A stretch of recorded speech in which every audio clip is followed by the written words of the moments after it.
se connaître et connaître les enjeux de la coordination et surtout bien se fixer des échéances parce qu'on peut très vite déborder en discussion, en remise en cause ou en exposé de ce qu'on fait. Donc c'est bien se lancer dans une démarche projet. Ce qui a été très important de notre côté, c'est vraiment la mise en place d'éléments concrets qui ont permis à chacun de prouver, enfin de ressentir l'évolution dans la logique GHT. Je prends un exemple très concret, c'est la mise en place d'échanges de places de formation.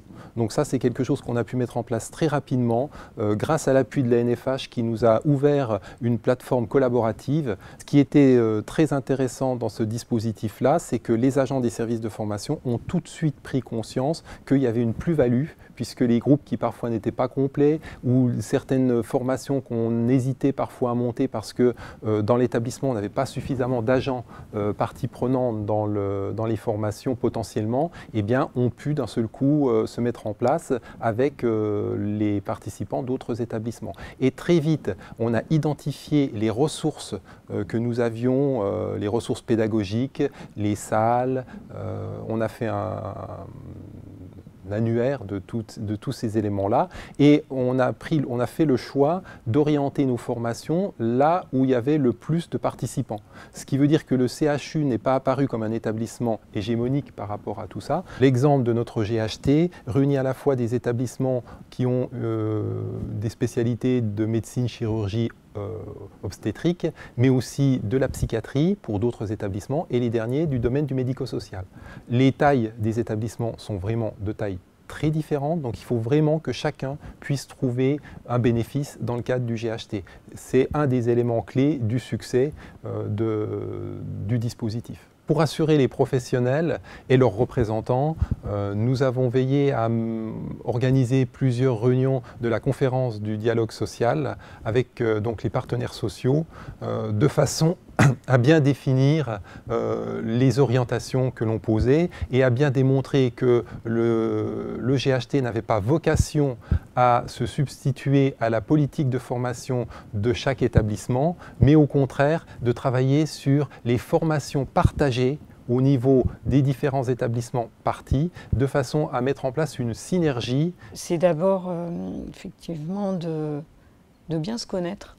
Déjà, ça c'est vraiment, j'allais dire, c'est le préalable. C'est bien se connaître, bien se comprendre et être modeste, avoir une démarche modeste.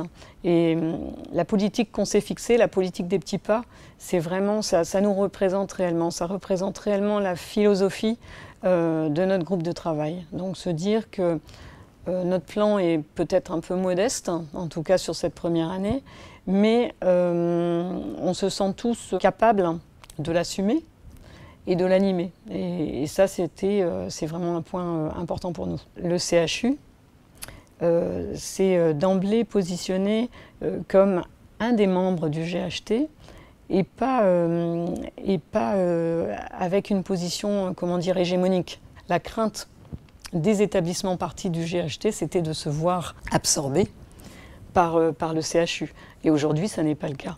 Chacun a sa place et chacun est respecté dans sa singularité et sa diversité. Ce qui est très très important, c'est l'écoute de chacun, la prise en compte des besoins de chacun, des différences, les opportunités qu'on a aussi au niveau de chaque établissement. Au niveau du travail personnel, nous on est deux à travailler sur la formation, sachant qu'on correspond seulement à 1,2 ETP. Donc moi je ne suis pas à temps plein, on n'est pas à temps plein toutes les deux sur la formation continue. Je suis très contente de ça, mais malgré tout, pour l'instant, ça ne m'a apporté que beaucoup de travail supplémentaire, avec en fait peu de gains pour l'instant. Mais je pense que c'est uniquement une question d'organisation qui fait qu'on pourra fonctionner beaucoup mieux dans l'avenir. Mais il faut savoir perdre son temps pour en gagner plus tard.